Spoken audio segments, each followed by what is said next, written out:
नमस्कार. आज आपण बनवणार आहोत मेथीचे पराठे. मेथी घेतलेली आहे, स्वच्छ धुवून कापून. लसूण, अद्रक आणि मिरची ठेचून घेतलेली आहे. ओवा,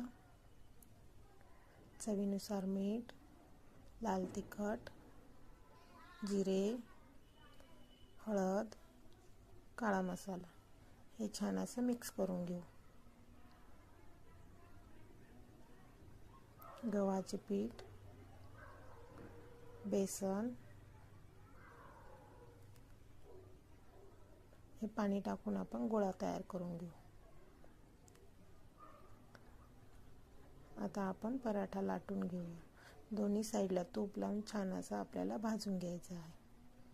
अशा पद्धतीने झटपट पराठे तयार झालेले आहे. धन्यवाद. नमस्कार.